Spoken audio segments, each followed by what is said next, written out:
तो सुनना यहाँ पे, पिछली बार जो मैंने बात की थी उसको एक बार दोबारा दोहराता हूँ मैं। पिछली बार हम लोगों ने बात की थी कि हेलो अल्केन्स एक मेन प्रॉपर्टी केमिकल प्रॉपर्टी दिखाते हैं, that is nucleophilic substitution reaction. ठीक है, इसमें होता क्या है, सिंपल सी बात है। अगर एक अल्काइल हैलाइड है RX, R मतलब कार्बन की चेन, एक अल्काइल हैलाइड है, उसमें तुमने डाला न्यूक्लियोफाइल। न्यूक्लियोफाइल मतलब एक ऐसी स्पीशी जिसके ऊपर क्या चार्ज है, नेगेटिव चार्ज है, या फिर उसके ऊपर क्या है, लोन पेयर। क्यों? This species is nucleus loving. अगर न्यूक्लियस को लव करती है, न्यूक्लियस पर चार्ज पॉजिटिव होता है, तो खुद के ऊपर चार्ज क्या होगा, माइनस। तो RX प्लस NU माइनस या फिर NU के ऊपर लोन पेयर होना चाहिए। तो होगा क्या, वो इसको रिप्लेस कर देगा, तो it will become RNU plus X minus. हाँ या ना सब लोग? ठीक है, तो सिंपल सी बात है, ये जो दो न्यूक्लियोफाइल है, मतलब अगर ये बॉन्ड टूटेगा, ये वाला बॉन्ड टूटेगा, तो X के ऊपर क्या चार्ज जाएगा, माइनस। अब ये माइनस वाला यहां से निकला, न्यूक्लियोफाइल इसकी जगह आ गया, तो ये क्या बन गया, न्यूक्लियोफिलिक सब्स्टिट्यूशन रिएक्शन। एक ने दूसरे को सब्स्टिट्यूट कर दिया, तो ये बन गया न्यूक्लियोफिलिक सब्स्टिट्यूशन रिएक्शन। अब इसके जो हमने एग्जांपल्स पढ़े थे वो क्या पढ़े थे, एक बार रिवाइज मारते हैं। RX प्लस सबसे पहला पढ़ा था हम लोगों ने KCl अल्कोहलिक, तो हम लोग को क्या मिला था, RCl।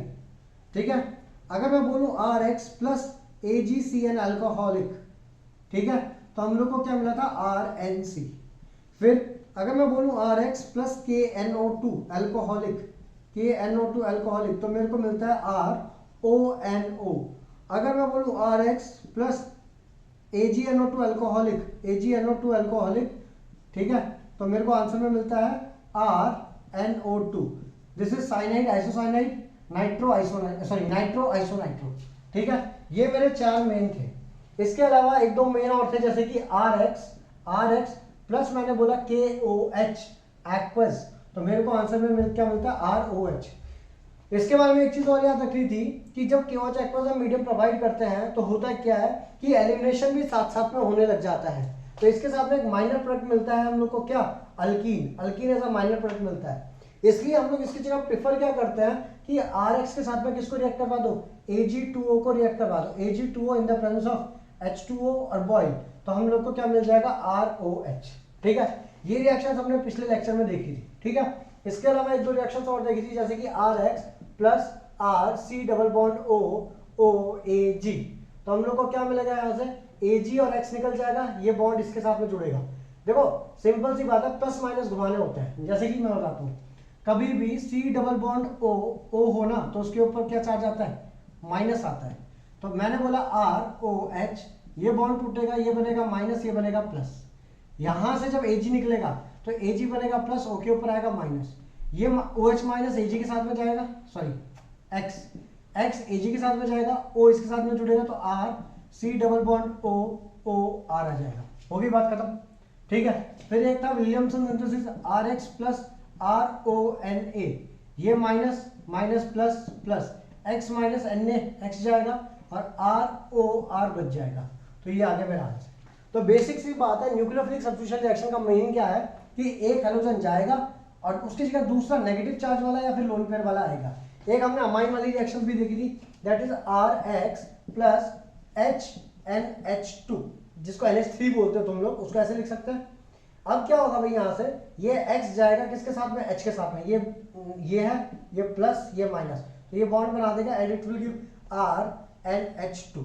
ठीक है, अगर मैं बोलूं RX प्लस HNH और ऑलरेडी इस पे कार लगा हुआ है लोन पेयर, HX निकल जाएगा और ये यहां से बॉन्ड बना लेगा, this will give RNR lone pair और H।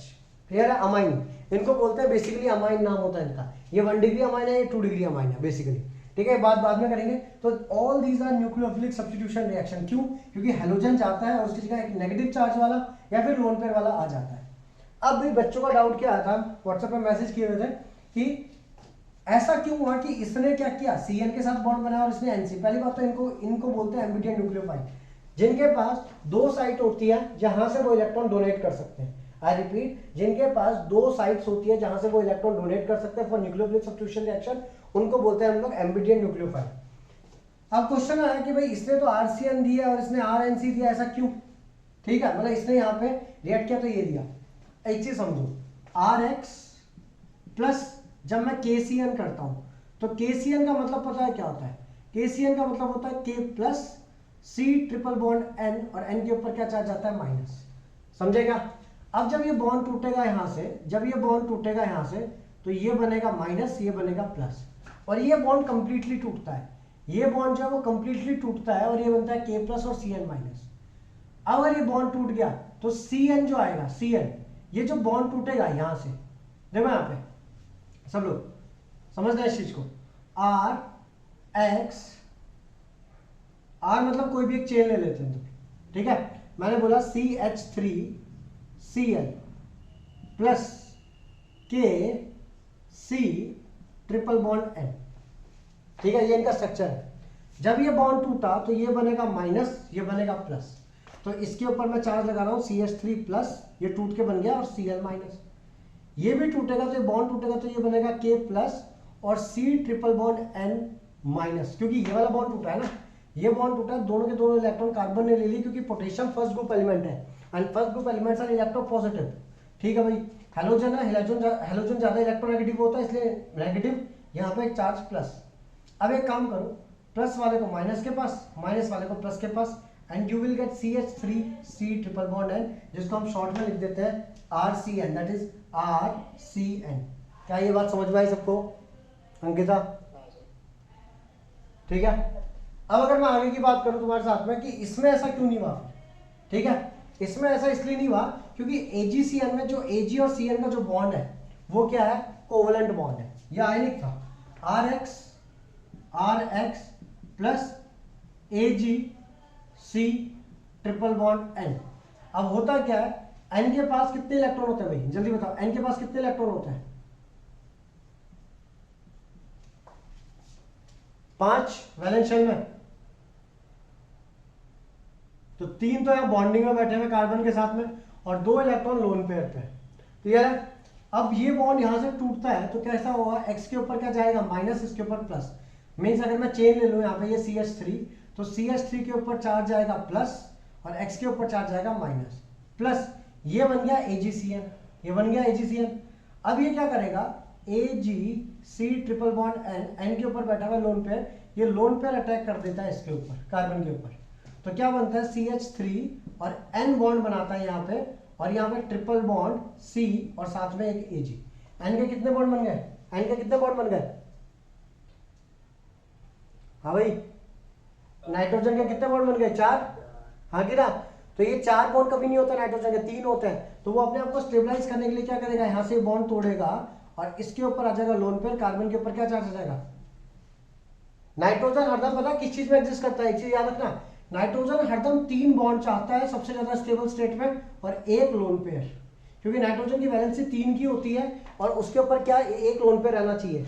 अब जैसे इस नाइट्रोजन ने अटैक किया, अपना लोन पेयर इसको दे दिया, तो ये बन गया CH3 और यहाँ पे single bond N, lone pair ने बॉन्ड बना दिया यहाँ पे, और ये 3 बॉन्ड यहाँ पे है CAG।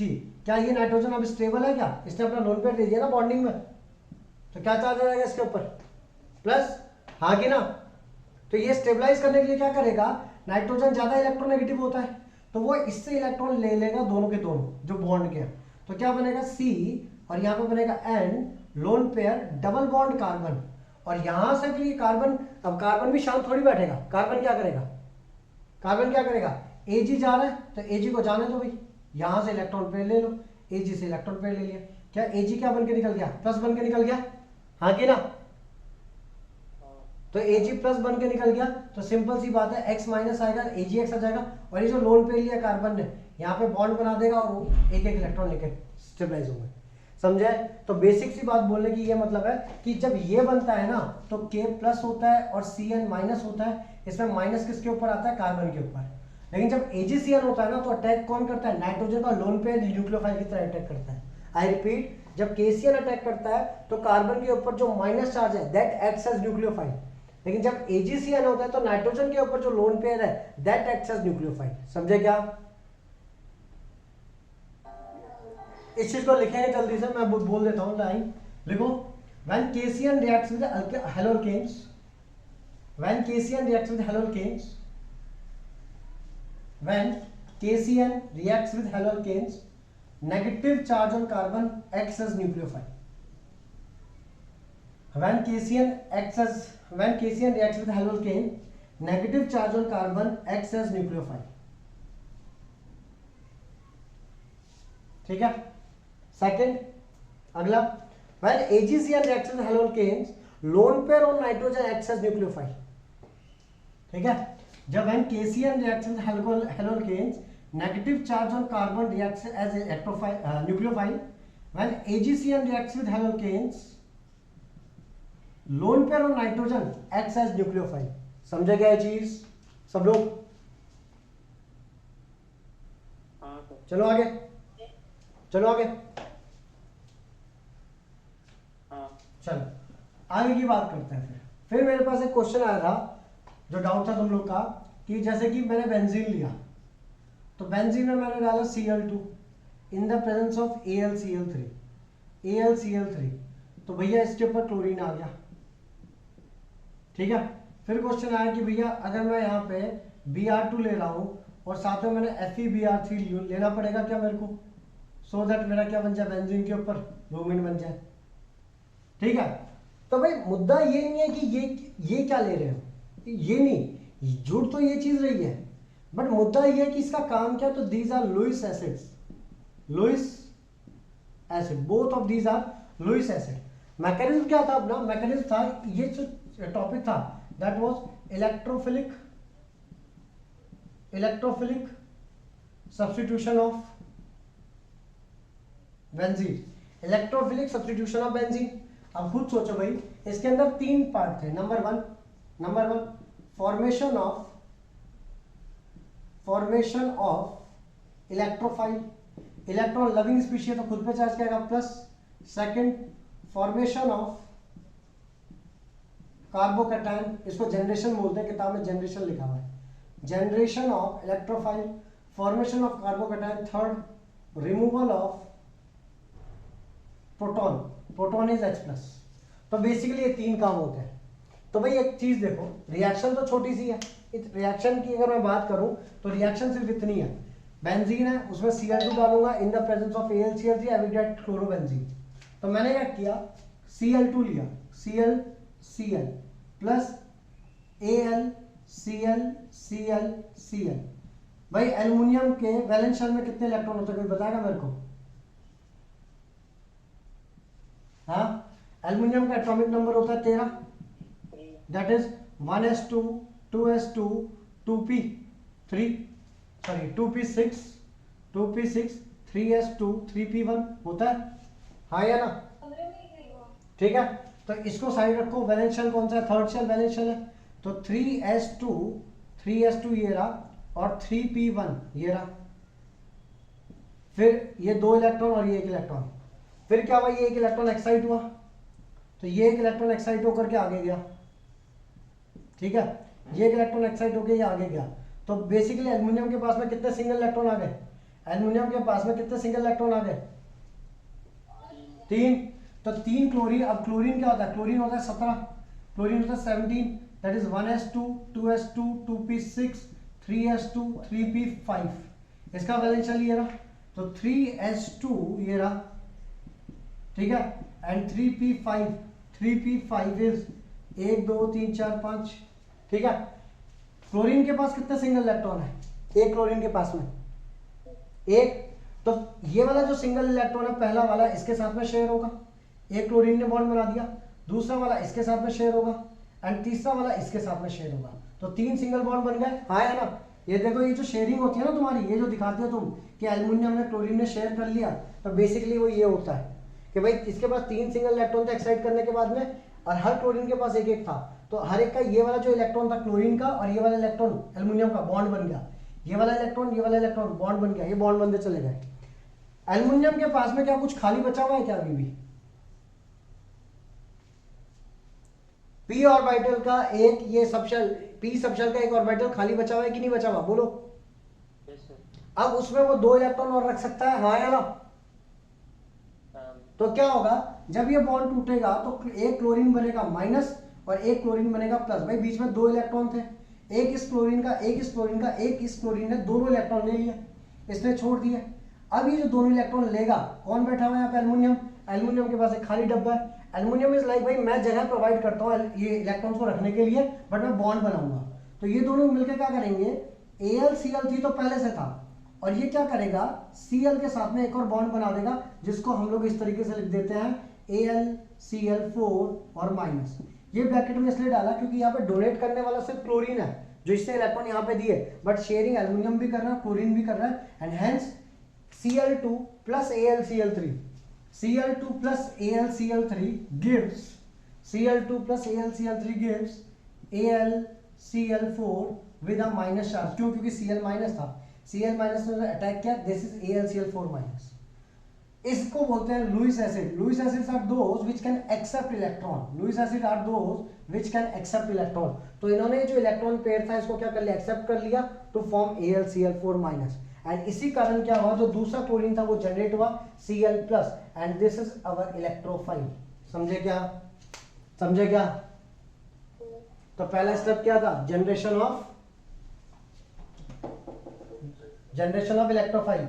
ये किसकी वजह से हुआ, ये हुआ किसकी वजह से, AlCl3 की वजह से। अगर AlCl3 Cl माइनस को पनाह नहीं देता तो ये Cl प्लस यहाँ निकल के नहीं आता, एंड हेंस हमारा इलेक्ट्रोफाइल जनरेट नहीं होता। समझे क्या? नाउ फिर आया बेंजीन, 1 2 3। बेंजीन के ऊपर हर कार्बन पे एक हाइड्रोजन होता है।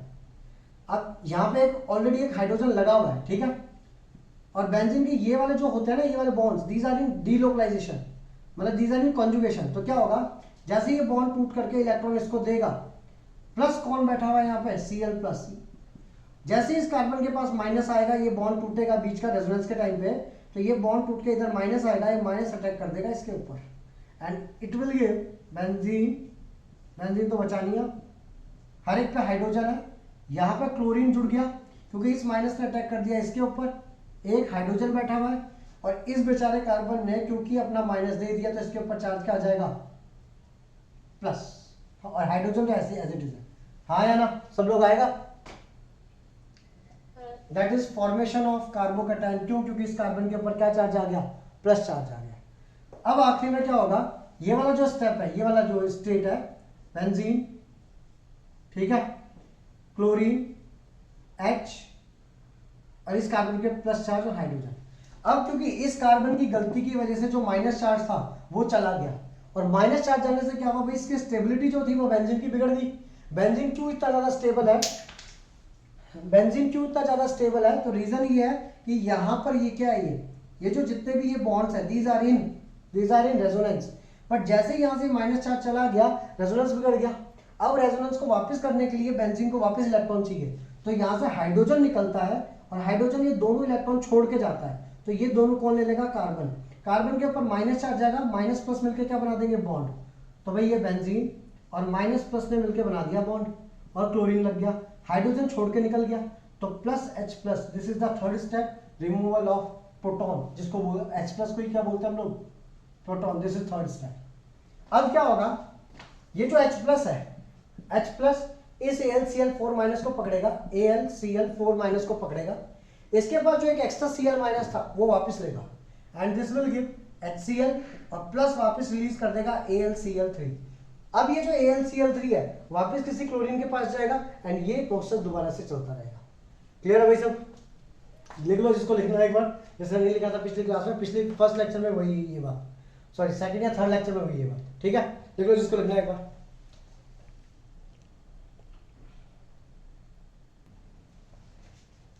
चलो भाई, तो यहाँ तक कि ये वो बातें हो गई जो तुम लोगों को डाउट थे, और जो हमने न्यूक्लियोफिलिक सब्स्टिट्यूशन रिएक्शन देखी हुई है। अभी तक हमने सारी न्यूक्लियोफिलिक सब्स्टिट्यूशन रिएक्शन देख ली थी, मतलब अगर AgNO2 आएगा तो क्या आएगा, KCN होगा तो क्या आएगा, ये सारी रिएक्शंस हम लोग ने देख ली थी। आज हम लोग को पता क्या करना है, हम लोग को उनका मैकेनिज्म पढ़ना है कि वो रिएक्शंस हुई कैसे थी। समझे क्या? मीन्स सब में एक ही काम हो रहा था, RH प्लस मैंने KCN लिखा, तो तुम इन दोनों को रिप्लेस करवा रहे हो, सब्स्टिट्यूशन। RH प्लस AgCl लिखा मैंने, तो तुम क्या कर रहे हो, इनको रिप्लेस करवा रहे हो, मीन्स नेगेटिव चार्ज वाले को नेगेटिव चार्ज वाले से रिप्लेस करवा रहे हो। हाँ या ना, यही कर रहे थे सब लोग। एंड इन रिएक्शन को बोलते थे न्यूक्लियोफिलिक सब्स्टिट्यूशन रिएक्शन। अब हम लोग को करना क्या, न्यूक्लियोफिलिक सब्स्टिट्यूशन रिएक्शन का मैकेनिज्म पढ़ना है। तो भाई न्यूक्लियोफिलिक सब्स्टिट्यूशन में दो मैकेनिज्म होते हैं, सुनना है आपको, समझो, SN1 एंड SN2, समझ गए। एक चीज और याद रखनी है तुम लोग को, जो मैंने वो बताई थी मॉलिक्यूलरिटी के बारे में बताया था, चैप्टर 4 का एक टॉपिक नोट लिख के, मॉलिक्यूलरिटी एंड ऑर्डर बताया था। नहीं भैया। क्या ये दोबारा रिपीट करूं मैं? बताया था उमेश मैंने, तू एब्सेंट था उस दिन। हाँ बता रहे थे मॉलिक्यूलर ऑर्डर।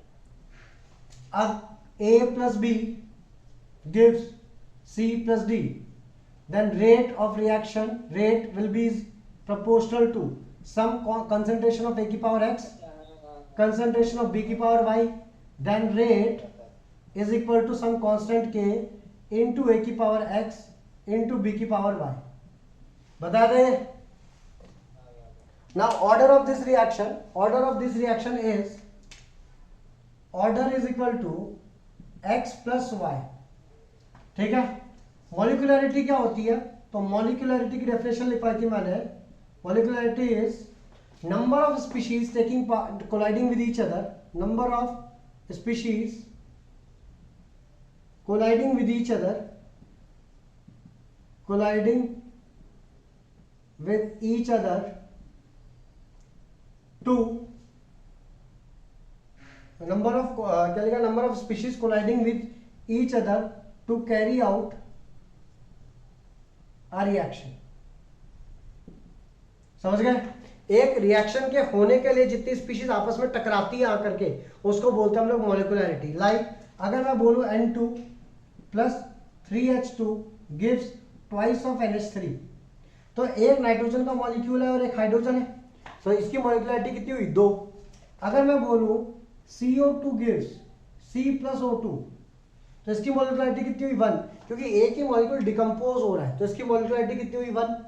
अगर यहाँ पे मैं बोल दूं C plus O2 gives CO2, तो इसकी मॉलिक्यूलरिटी कितनी हुई? 2। एक C है और एक O है, this will give CO2। Molecularity can maximum उसकी वैल्यू 3 हो सकती है, उससे ज्यादा नहीं हो सकती। तो मॉलिक्यूलरिटी का मतलब क्या होता है? Number of species colliding with each other to carry out a reaction, that is known as molecularity. ये बात हुई थी अपनी पहले, तो ये नंबर ऑफ कंपाउंड एक ही बात है। क्या ये बात हुई थी, हाँ या ना? ठीक है, इसको नोट में लिख के रखने के लिए बोला था मैंने, अब इसको यूज करूंगा मैं यहाँ पे। आ जाओ यहाँ पे। तो दो टाइप के मेरे सब्स्टिट्यूशन, क्योंकि ये चैप्टर हमने अभी किया नहीं है, 4th वाला चैप्टर, इसलिए बता के दिया ये, ठीक है। अब सुनना यहाँ पे, मेरे दो टाइप के रिएक्शन होते हैं, SN1 and SN2। Nucleophilic substitution 1, nucleophilic substitution 2। S मतलब सब्स्टिट्यूशन, N मतलब न्यूक्लियोफाइल, 1 मतलब मोनो मॉलिक्यूलर, बाय मॉलिक्यूलर, ठीक है। ध्यान देना यहाँ पे मैं लिख सकता हूँ न्यूक्लियोफिलिक्स मोनो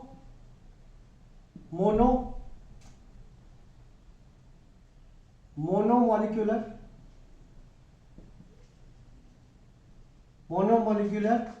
न्यूक्लियोफिलिक सब्स्टिट्यूशन, ठीक है। और दूसरा क्या है? Bye molecular nucleophilic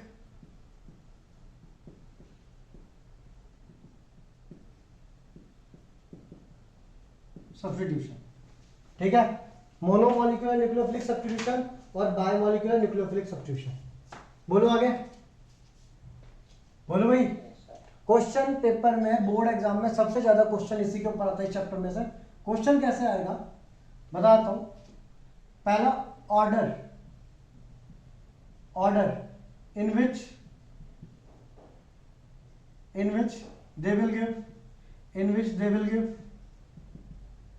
SN1 SN2, और नीचे तुम्हारे को एक को मॉलिक्यूल्स दिए होंगे, जैसे कि लाइक दे दिया CCl, या फिर CH3 CH3Cl, H CH3CH3CH3Cl, और इनको लगाओ इंक्रीजिंग ऑर्डर या डिक्रीजिंग ऑर्डर में कि भाई ये कितनी जल्दी SN1 SN2 देंगे, ठीक है। या फिर आएगा difference between SN1 and SN2, या फिर क्वेश्चन आएगा राइट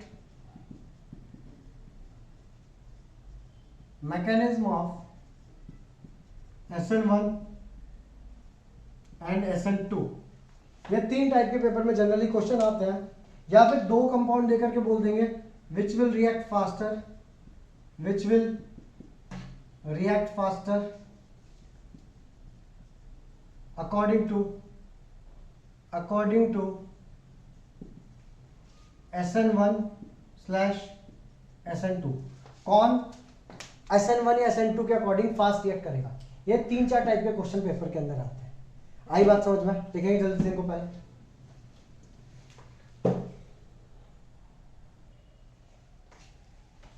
चलो भैया आगे सुनना यहाँ पे। तो एक एक करके दोनों न्यूक्लियर सब्स्टिट्यूशन की बात करते हैं, SN1 की भी और SN2 की भी, एक एक करके बात करते हैं इनकी, ध्यान देना यहाँ पे।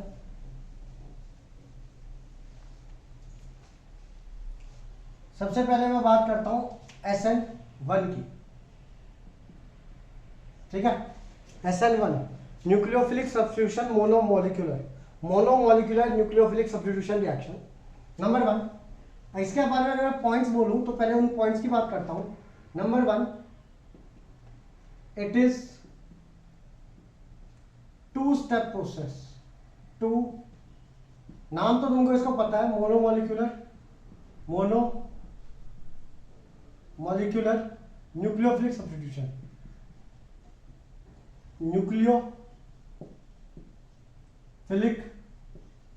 सब्स्टिट्यूशन, ठीक है।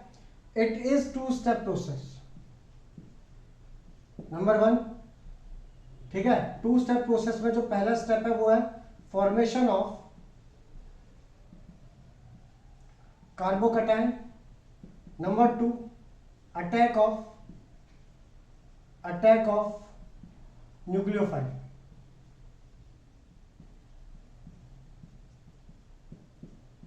ठीक है, formation of carbocation, attack of nucleophile, it is a two step process. ठीक है, उसके आगे की बात करता हूं। सेकंड पॉइंट है इसमें कि इन्वर्जन रिटेंशन दोनों छोड़ दो, तुम लिखो रेसिवाइजेशन टेक्स प्लेस। क्या मतलब होता है मैं समझाता हूं। Racemisation takes place. Number third reactivity order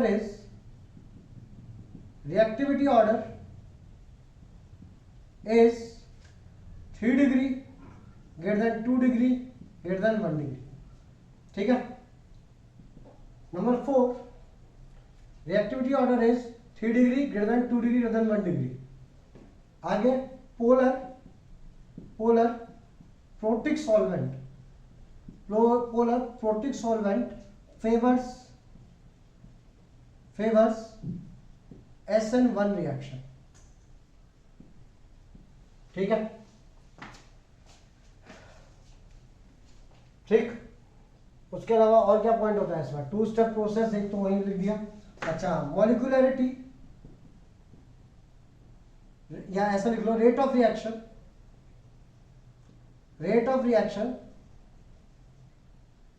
only depends on rate of reaction only depends on the haloalkane. The concentration of only depends on the concentration of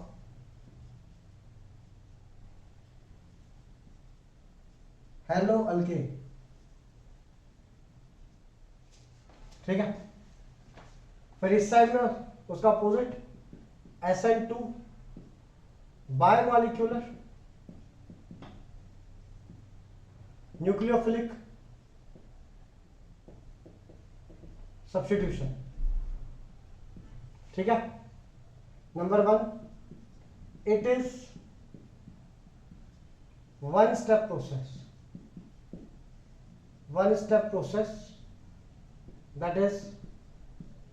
that is attack of nucleophile। ठीक है। Second, वहां racemisation है या inversion inversion of molecule, लिखेंगे इसको जल्दी से फिर समझाऊंगा इसको। मॉलिक्यूल टेक्स प्लेस, ठीक है। Third reactivity order, reactivity order is 1 degree greater than 2 degree greater than 3 degree due to steric hindrance। यहां पे reactivity order is this due to formation of carbocation, due to formation of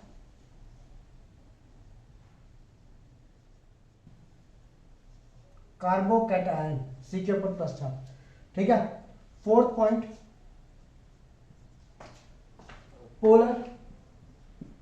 polar protic और aprotic, polar protic और aprotic both favours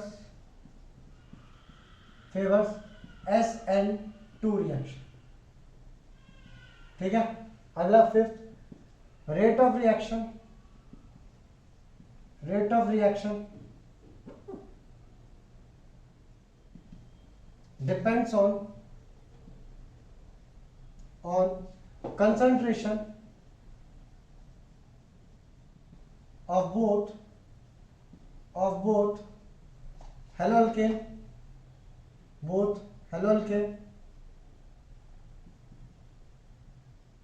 and attacking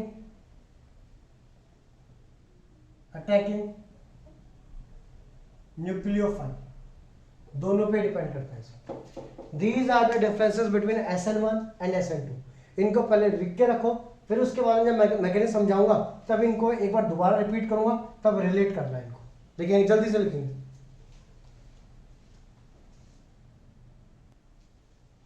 चलो अब मैं mechanism explain करता हूँ इस दोनों के, ये डिफरेंसेस थे इनके बीच में। अब एक एक करके इनको एक्सप्लेन करता हूँ, सुनना, ठीक है।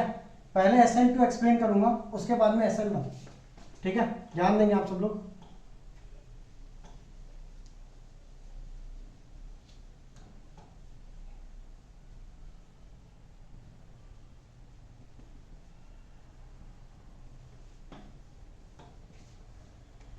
ध्यान देंगे आप सब लोग। सबसे पहले हम मैग्नीशियम SN2 कितना स्टेप प्रोसेस है, कितना स्टेप प्रोसेस है SN2? 1 step process. SN2 कितना स्टेप है? 1 स्टेप, ठीक है। तो अब अगर मैं इसको सॉल्व करूंगा, ध्यान देना मैकेनिज्म है क्या इसका। लेट सपोज मैं एक हेलोअल्केन लेता हूं कोई, हम लोग जो पढ़ रहे हैं that is chemical property of haloalkane पढ़ रहे हैं। तो ऑलरेडी हमारे पास में एक हेलोअल्केन होना चाहिए पहले, तो मैंने एक हेलोअल्केन लिया है दैट इज कार्बन, उसके ऊपर लगा हुआ है हेलोजन, और इधर पे लगे हुए मेरे क्या बोलते हैं H 3 हाइड्रोजन, ठीक है। This carbon is sp3 hybridised, हाँ या ना? अब sp3 हाइब्रिडाइज्ड जो कार्बन होता है उसका शेप कैसा होता है? टेट्राहेड्रल, हाँ कि ना। AB4 टाइप का, AB4 या AB3C टाइप का जो मॉलिक्यूल होता है अगर वो कार्बन का है तो टेट्राहेड्रल स्ट्रक्चर। टेट्राहेड्रल का मतलब ये होता है कि कार्बन बीच में बैठा हुआ है, एक हेलोजन इधर है, एक हेलोजन इधर है, एक इधर है और एक ऊपर है। इसका बेसिक सा मीनिंग ये है कि 1 2 और 3, ये 3 ऐसे है, हाँ या ना सब लोग। और यहां पे कार्बन है और कार्बन के ऊपर में एक हेलोजन लगा हुआ है ऐसे, हाँ या ना, ठीक है। तो ये होता है मेरा बेसिकली, तो ये बीच में कार्बन बैठा हुआ है, तो ये मैंने ये चीज बनाई है कि इसको मैंने ऐसे बना दिया, ये तीनों, इन तीनों को, और यहां पे ऐसे, समझे क्या? हाँ, ट्राइपॉड को लेटा दो बस बेसिकली, ठीक है भाई। अब मैं आगे की बात करता हूं, ध्यान देंगे यहाँ पे, सुनना आगे। अब क्या होता है, कौन अटैक करने वाला है? न्यूक्लियोफाइल। तो न्यूक्लियोफाइल इस पर अटैक करेगा, तो प्लस, रुको छोटा करता हूं थोड़ा, मेरे को लाइन में लेके जाना है। तो मैंने लिखा कार्बन, हाइड्रोजन, हाइड्रोजन, हाइड्रोजन और यहाँ हाइड्रोजन। अच्छा एक चीज बताओ फिर मेरे को, क्या ये कार्बन जो है मेरा, ये पेनर मॉलिक्यूल है? पेनर मतलब एक ही पेन में एग्जिस्ट करता है? नहीं भैया। नहीं कर रहा, क्योंकि भाई अगर मैंने 3 हेलोजन, 3 ऐसे लगाया हाइड्रोजन, क्या ये, और एक ऐसा लगाया, तो क्या ये सब एक ही पेन में एग्जिस्ट कर रहे हैं क्या? सब अलग अलग पेन में, हाँ कि ना? एक ही पेन का मतलब पता है क्या होता है? एक ही पेन का मतलब होता है कि बीच में कार्बन बैठा हुआ है और मैंने तीनों को ऐसे रख दिया, तो मतलब ऐसे, तो देखो तीनों एक ही पेन में, कोई आगे नहीं है कोई पीछे नहीं है, तीनों के तीनों एक ही प्लेन में है। का मतलब क्या होता है कि तीनों ऐसे हैं, समझे क्या? तो अभी ये सब अलग अलग प्लेन में है, क्योंकि ये 3D फिगर बन रही है। जब भी एक ही प्लेन में एग्जिस्ट करते हैं मतलब वो फिगर कैसी होगी? 2D होगी, हाँ या ना? तो ये 3D फिगर बन रही है, मतलब tetrahedral, but this is not, these atoms are not in a plane. अब इस पे आके कौन अटैक करता है? इस पे आके अटैक करता है न्यूक्लियोफाइल। न्यूक्लियोफाइल, न्यूक्लियोफाइल के ऊपर है नेगेटिव चार्ज। नेगेटिव चार्ज कहां से अटैक करेगा? इसके पीछे से जाके अटैक करेगा।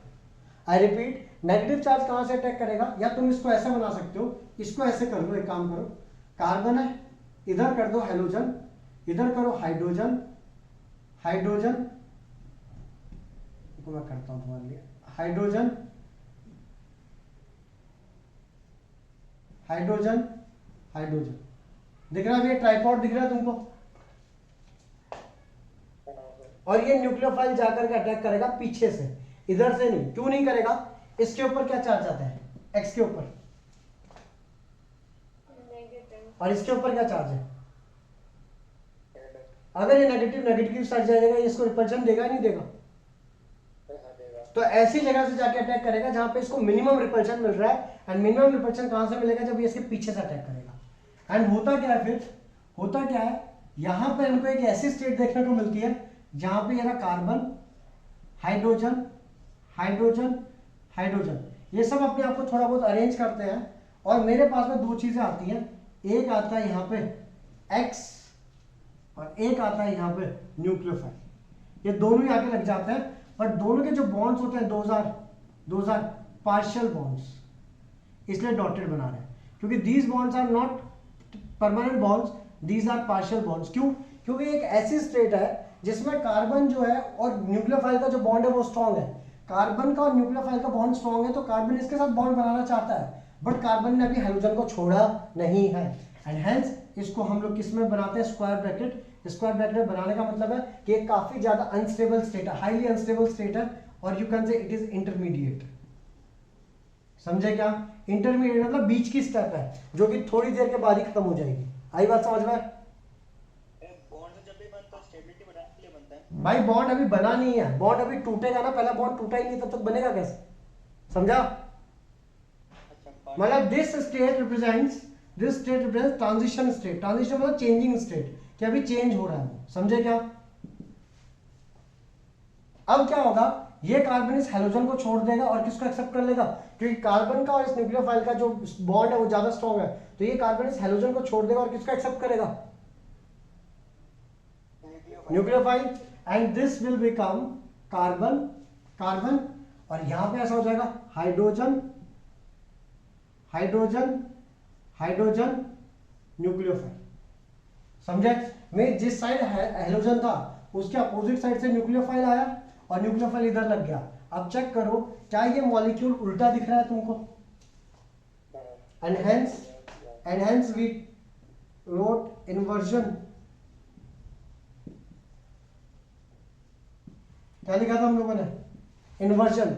इन्वर्जन का मतलब उल्टा होना, तो ये जो मॉलिक्यूल था वो क्या हो गया? इन्वर्ट हो गया, that is inversion takes place. समझे क्या बात को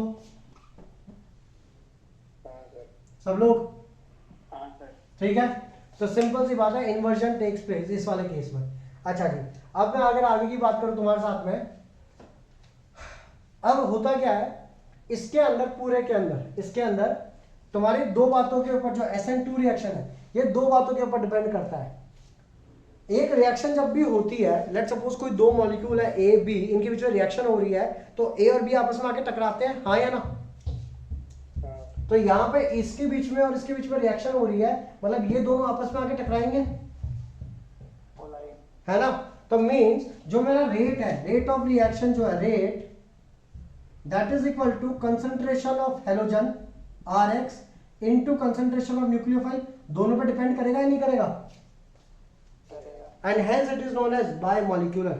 sir nucleophilic substitution of biomolecular, समझे क्या? मतलब दो मॉलिक्यूल्स पे डिपेंड कर रहे हैं। एग्जैक्टली, इसलिए वो 2 लिखा जाता है वहां पे, समझे क्या? ठीक है, अब मैं आगे की बात करता हूं।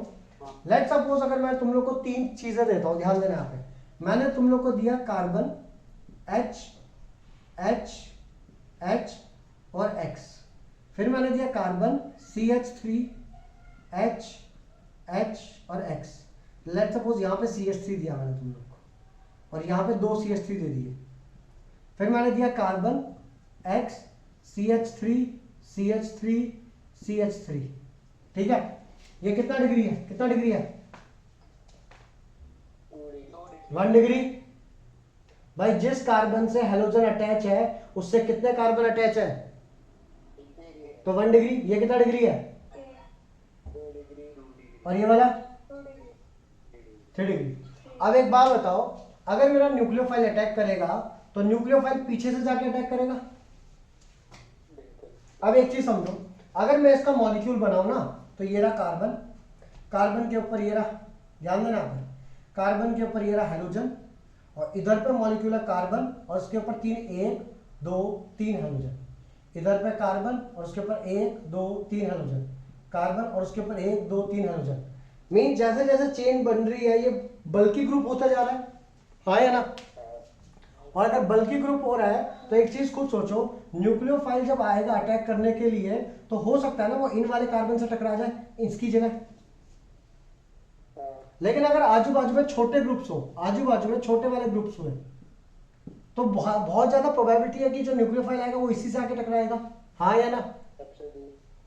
तो सिंपल सी बात है, as the bulkiness of the group increases the probability that nucleophile and this carbon will collide decreases, हाँ कि ना? तो इसी चीज को बोलते हैं हम लोग स्टेरिक हिंड्रेंस। स्टेरिक हिंड्रेंस मतलब जो न्यूक्लियोफाइल जब आके टकराएगा यहाँ पे, तो हो सकता है वो इन सब के साथ टकरा जाए एंड हेंस हमारा जो डिजायर्ड प्रोडक्ट है वो ना बने। लेकिन इस केस में आएगा तो इजी है क्योंकि एक साइड में तो हाइड्रोजन है, इस केस में आएगा तो और भी इजी है क्योंकि 2 तो छोटे छोटे हाइड्रोजन है, तो इस कार्बन के और न्यूक्लियोफाइल के टकराने की प्रोबेबिलिटी बढ़ जाती है। एंड हेंस मैं बोल सकता हूँ कि जो स्टेबिलिटी मतलब रिएक्टिविटी ऑर्डर होगा, कौन सबसे जल्दी रिएक्ट करेगा, कौन सबसे जल्दी रिएक्ट करेगा? 1 degree greater than 2 degree greater than 3 degree, this is your reactivity order, ठीक है। क्यों? Because of steric hindrance. Steric hindrance मतलब जो न्यूक्लियोफाइल आएगा उसको रोकेंगे, ये हिंडर करेंगे, किसमें? Approach to the carbon. जितना ज्यादा बल्कि ग्रुप, यहां ध्यान दो मैं लिख देता हूं, as bulkiness of group increases,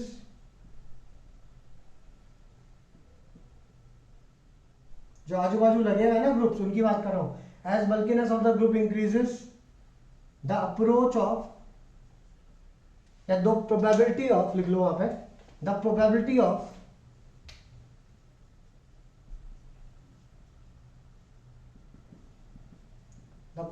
of collision of nucleophile to carbon decreases. समझ गए? जितना ज्यादा बल्कि ग्रुप बनेगा, न्यूक्लियोफाइल जो पीछे से अटैक करने वाला था कार्बन पे, तो इस कार्बन के उस न्यूक्लियोफाइल की जो कोलिजन की प्रोबेबिलिटी है वो डिक्रीज हो जाएगी। ये तुम्हारा मैकेनिज्म है, ये रहा, और ये उसके पॉइंट्स है सारे, देखिए जल्दी से। चलो ध्यान देंगे सब लोग।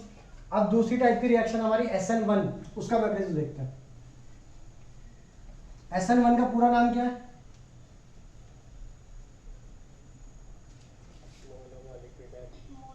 मोनोमोलिकुलर, ठीक है, मोनोमोलिकुलर न्यूक्लियोफिलिक सब्स्टिट्यूशन रिएक्शन, ठीक है। अब सुनना है सब लोग, एक चीज बताता हूँ, कभी भी कोई रिएक्शन, दो टाइप की रिएक्शन होती है, वो एक को बोलते हैं कॉम्प्लेक्स रिएक्शन, एक को बोलते हैं एलिमेंट्री रिएक्शन। लेट्स सपोज एक रिएक्शन है A गिव्स D, बट वो कैसे हो रही है, पहले A से B मिलेगा, फिर B से C मिलेगा, और फिर C से D मिलेगा, मतलब 3 पार्ट में हो रही रिएक्शन। तो ये जो सिंगल स्टेप होता है ना, सिंगल स्टेप, इनको क्या बोलते हैं, elementary reactions. All these are elementary reactions. And जो इन सब का ओवरऑल आ रहा है, ओवरऑल क्या आ रहा है, A गिव्स D, इस रिएक्शन को बोलते हैं कॉम्प्लेक्स रिएक्शन। समझे क्या?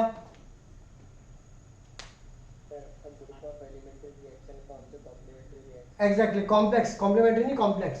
तो मतलब एक जो पूरी reaction that is complex reaction, और जो जितने पार्ट में बटी हुई है उन हर एक रिएक्शन को बोलते हैं एलिमेंट्री रिएक्शन। अब होता क्या है, जिस रिएक्शन, ये जो रिएक्शंस होती है ना, इनमें कोई एक स्लो प्रोसेस होता है, स्लो प्रोसेस, और बाकी सब होते हैं फास्ट। अब अगर कभी भी तुम लोग क्या ऑर्डर निकालोगे या जो भी निकालोगे, वो किसका निकालोगे, मतलब रेट जो डिपेंड करेगा, वो जो इस स्टेप पे जो मॉलिक्यूल्स होंगे ना, जो स्लो वाले प्रोसेस में होंगे, उनके उस पर डिपेंड करेगा कि रेट कि कितना ज्यादा होगा कितना कम होगा। समझे क्या? नहीं, ऐसा नहीं बोल रहा मैं, स्लो फर्स्ट वाली होती है, इन सब एलिमेंट्री में से कोई एक स्लो प्रोसेस होगी, बाकी सब फास्ट होंगी। समझे क्या? हमेशा, हाँ। तो रेट डिपेंड करेगा किसी एक के कंसंट्रेशन के ऊपर जो स्लो प्रोसेस का रिएक्टेंट है। समझे? अब सुनना है यहाँ पे भाई, बाकी केमिकल काइनेटिक्स में देखेंगे कि क्या होता है। अभी सिर्फ इतना सा मुद्दा है कि अगर एक कॉम्प्लेक्स रिएक्शन दो या दो से ज्यादा पार्ट में होती है तो इनको एलिमेंट्री रिएक्शन बोलते हैं, और ये पूरी रिएक्शन का जो ओवरऑल रिएक्शन उसको कॉम्प्लेक्स रिएक्शन बोलते हैं। और तुमको इसमें स्लोवेस्ट स्टेप देखना है, उसी के रिएक्टेंट के ऊपर डिपेंड करेगा कि मेरा रेट ऑफ रिएक्शन क्या होगा। अब यहाँ पे आ जाओ, मैंने बोला SN1 मैकेनिज्म, ठीक है, SN1 का मैकेनिज्म देखेंगे, ठीक है। हम लोगों ने क्या बोला, सिंपल सी बात है कि ये 2 स्टेप प्रोसेस है, it is a 2 step process, 2 step process. Number 1, formation of carbocation, that is C+. Number 2, attack of reagent, ठीक है। या reagent मतलब न्यूक्लियोफाइल, यहां पे reagent कौन है हमारा, न्यूक्लियोफाइल। ध्यान देंगे आप सब लोग ध्यान देंगे। लेट सपोज मैंने बोला C, और यहां पे जो भी लगाओ, मैं नहीं जानता क्या लगाओ, बस मैंने ऐसे बना दिया 3 बॉन्ड।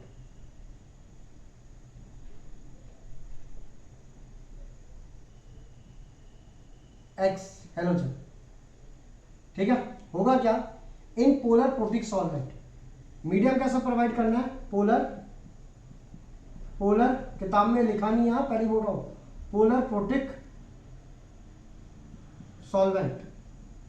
अगर तुमने पोलर प्रोटिक सॉल्वेंट प्रोवाइड किया तो क्या होगा, ये बॉन्ड टूटेगा, ये पोलराइज हो जाएगा, ये मॉलिक्यूल पोलराइज होगा तो ये बॉन्ड ऐसे टूटेगा बॉन्ड, और बॉन्ड टूट करके हेलोजन ज्यादा इलेक्ट्रोनेगेटिव होता है। आई रिपीट, हेलोजन जो है वो ज्यादा इलेक्ट्रोनेगेटिव है, तो भाई सिंपल सी बात है, क्या होगा, हेलोजन के ऊपर कौन सा चार्ज जाएगा, बोलो, हेलोजन ज्यादा इलेक्ट्रोनेगेटिव, हेलोजन के ऊपर कौन सा चार्ज जाएगा,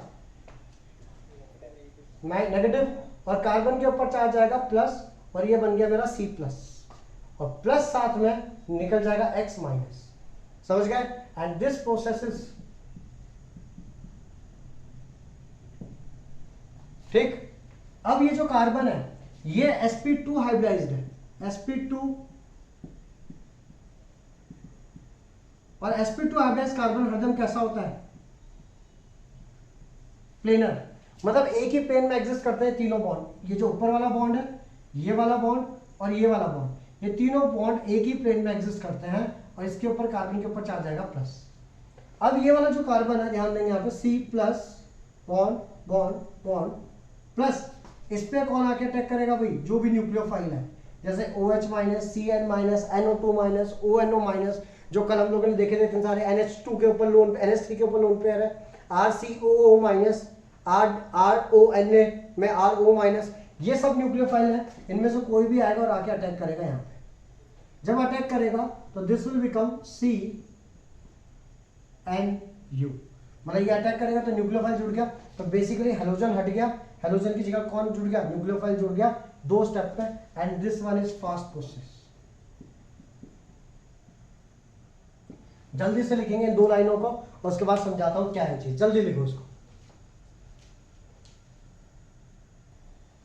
सुनना है तो भाई दिस इज SN1 मैकेनिज्म जिसमें 2 स्टेप है। पहला फॉर्मेशन ऑफ कार्बोकैटायन, चेक करो, एक हेलोल्केन है, मैंने उसको पोलर प्रोटिक सॉल्वेंट प्रोवाइड किया, तो यहाँ पे क्या बन गया, कार्बोकैटायन बन गया। क्यों?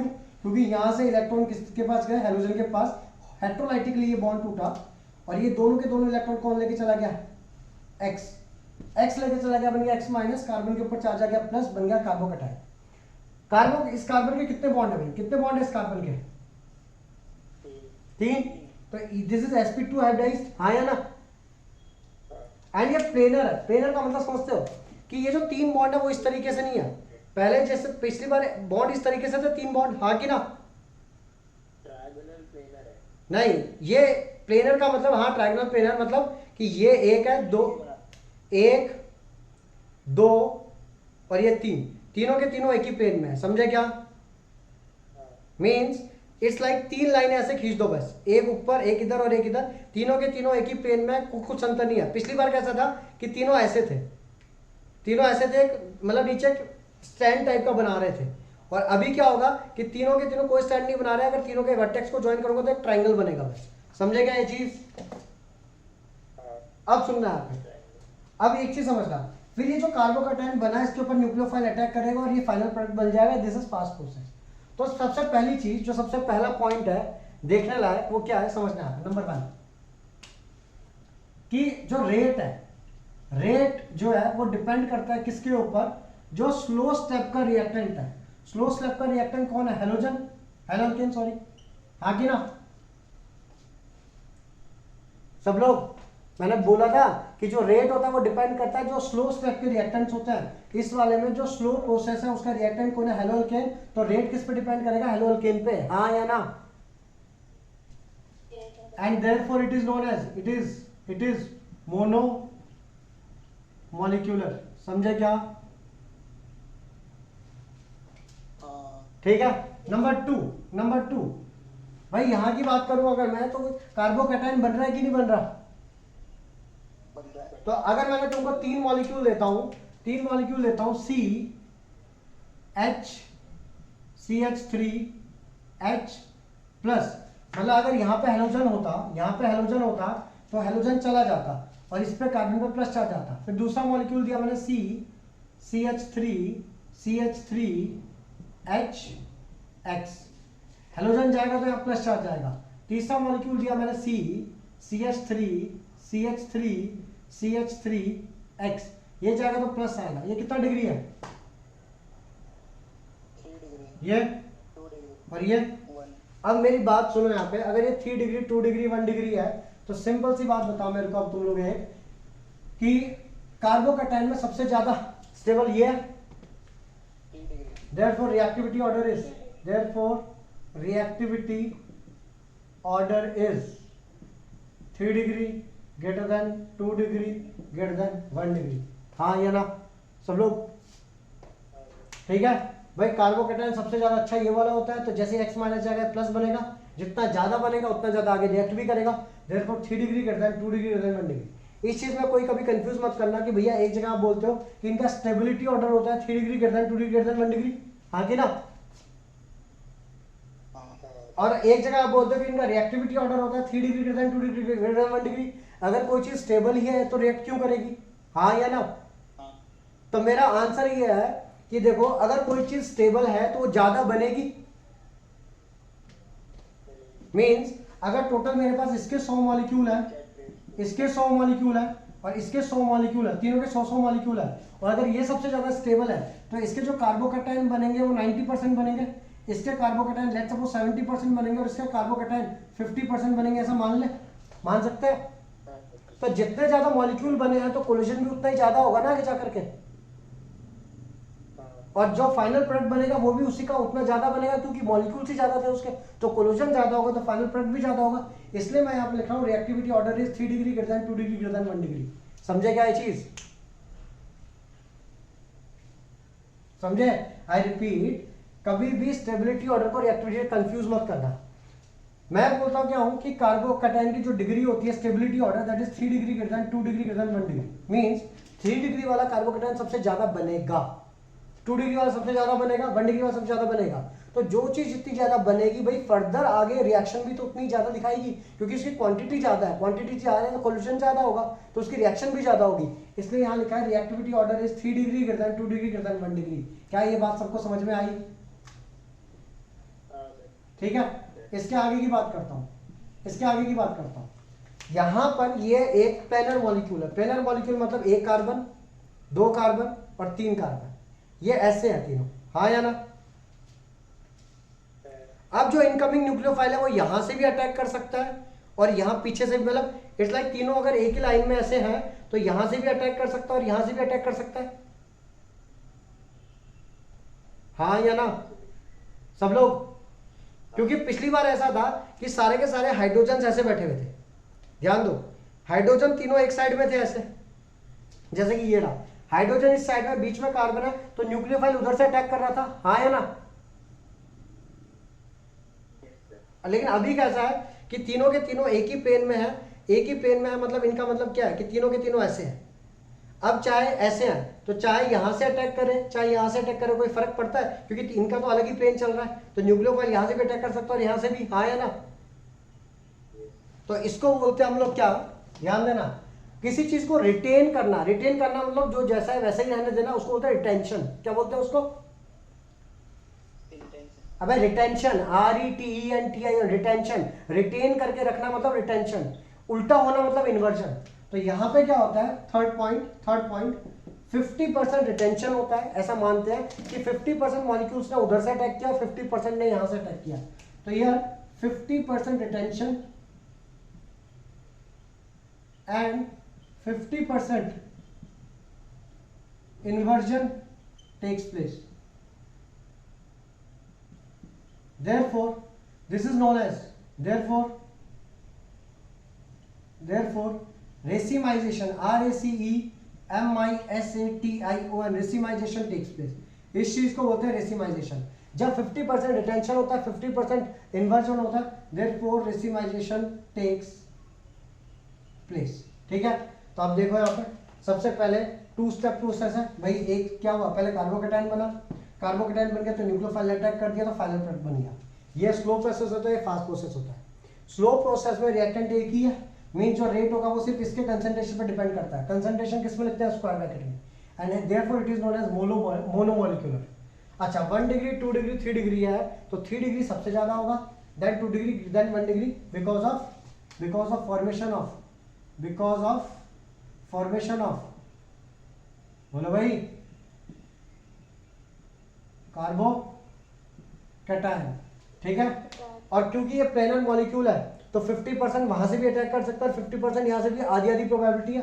तो हम बोलते हैं 50% retention and 50% inversion takes place, therefore racemisation, इस चीज को बोलते हैं रेसिमाइजेशन टेक्स प्लेस। जल्दी से लिखेंगे इसको,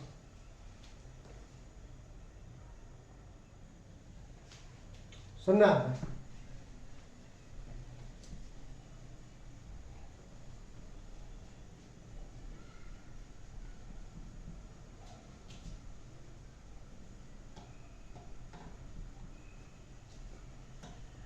हाँ भाई, अगला जो पॉइंट है वो ये है कि हमने ये तो देख लिया कि SN1 होगा तो 1 डिग्री 2 डिग्री 3 डिग्री कार्बन में कौन पहले रिएक्ट करेगा, और अगर SN2 होगा तो 1 डिग्री 2 डिग्री 3 डिग्री में कौन पहले रिएक्ट करेगा।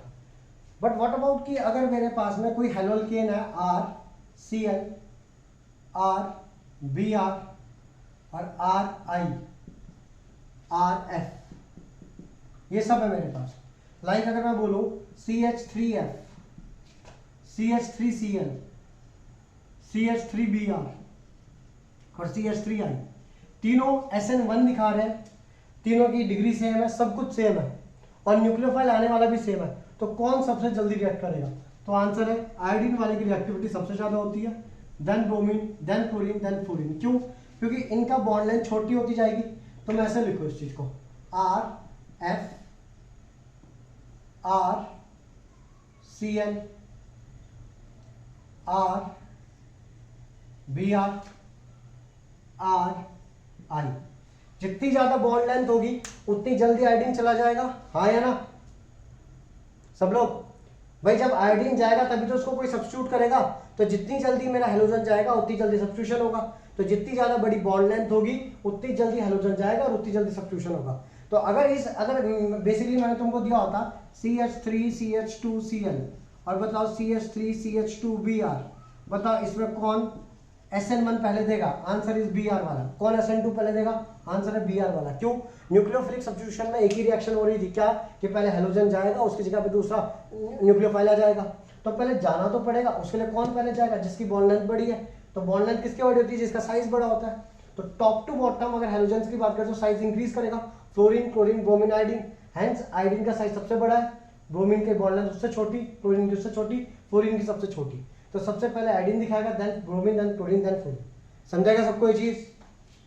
बट सर चेन भी सेम होनी चाहिए। हाँ, मैं बोला तो स्टार्टिंग में ही कि सब कुछ सेम है, इनकमिंग न्यूक्लियोफाइल सेम है, सब कुछ सेम है, सिर्फ ये अलग है। समझे क्या? Yes sir. चलो ध्यान देंगे आगे। लास्ट एक पॉइंट बचा हुआ, that is not a reaction, just a point जहां पे थोड़ा एक्सेप्शन देखने को मिलता है। क्या सुनना है? लेट सपोज मैंने लिखा C, पहले तो एक तो एग्जांपल देना तुम लोग मेरे को।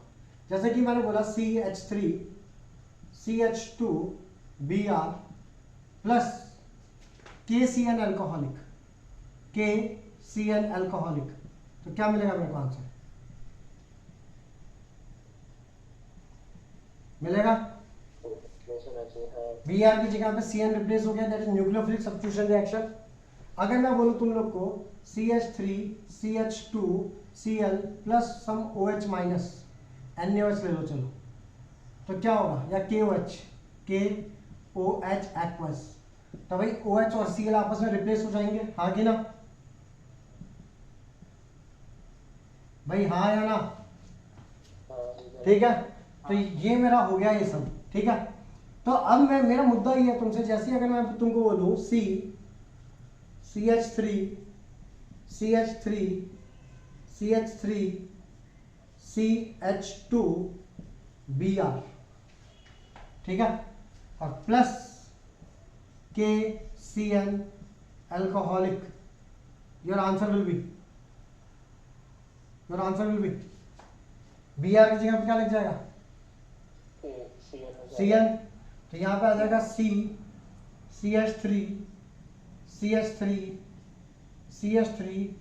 CH2 आ जाएगा कि नहीं आएगा सब लोग? बट देखने वाली बात ये है, क्या ये SN2 रिएक्शन दिखाएगा ये वाला मॉलिक्यूल? भाई अगर ये Br है, इसके अपोजिट से आके न्यूक्लियोफाइल अटैक करेगा, क्या अटैक कर पाएगा? इतने बल्कि ग्रुप्स लगे हुए, तो ये SN2 रिएक्शन तो दिखाएगा नहीं। तो ये कौन सी वाली रिएक्शन दिखाएगा? SN1।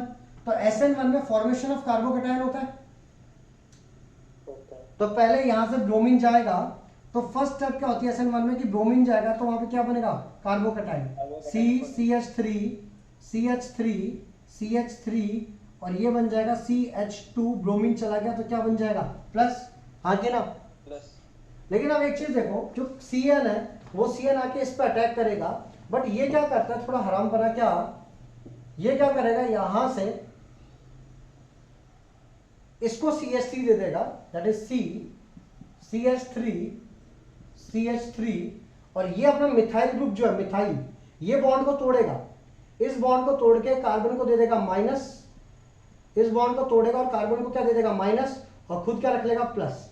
जैसे इस कार्बन को माइनस मिलेगा, ये इसके साथ में बॉन्ड बना लेगा और ये बन जाएगा CH2 प्लस था, कार्बन ने इस पे बॉन्ड बना लिया और क्या बन गया? CH3। और क्योंकि इसने बॉन्ड तोड़ के दोनों माइनस, दोनों इलेक्ट्रॉन उसको दे दिए, तो इस कार्बन पे क्या चार्ज आ गया? प्लस। हाँ या ना सब लोग?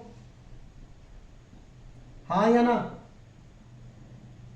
क्यों हुआ? लेकिन ऐसा ये बता रहा हूं क्यों हुआ, क्या इतना पार्ट समझ में आया क्या? कि ये जो मॉलिक्यूल था, इसने अपना ये जो बॉन्ड था ये तोड़ा, कार्बन को दे दिए दोनों इलेक्ट्रॉन, तो इसके ऊपर माइनस चार्ज जाएगा और माइनस चार्ज जाके बॉन्ड बना लेगा, इस कार्बन के ऊपर प्लस चार्ज आएगा। इतना समझ में आएगा पहले? ये कितना डिग्री है? कितना डिग्री कार्बोकैटायन है? 3 डिग्री। अबे गधो 1 डिग्री है। इस कार्बन से डायरेक्टली कितना कार्बन अटैच है? और ये कितना डिग्री है? कौन सा ज्यादा स्टेबल है? 3 डिग्री। एंड हेंस अब केसीएन क्या करेगा, जो चीज ज्यादा स्टेबल है उस पे आके अटैक करेगा, और जो तुमको फाइनल आंसर मिलेगा, final answer will be CH3 C CH3 CH2 CH3 CN, ना कि ये मिलेगा, बट ये मिलेगा माइनर और ये मिलेगा मेजर। समझे क्या? ये बहुत बढ़िया कंसेप्ट है। जनरली जो भी कॉम्पिटिटिव एग्जाम होते हैं ना, इस कंसेप्ट के ऊपर ही क्वेश्चन आता है क्या, कि भाई सिंपल से रिएक्शन दे देंगे केसीएन अल्कोहलिक, तुमको लगेगा इसकी जगह सीएन लगा दिया, हो गया खत्म काम। बट ऐसा नहीं होता, चेक करना है वहां पे कि अगर इधर पे मेरा कार्बोकैटायन आ रहा है तो क्या अगर ये कोई दूसरा कार्बन इसको कुछ दे देगा तो ये कार्बोकैटायन इधर जाएगा तो क्या उसकी डिग्री ज्यादा होगी? अगर हाँ तो उस पर अटैक होगा, ना कि इस पर। समझे क्या? ठीक है, लिखेंगे जल्दी से इस चीज को।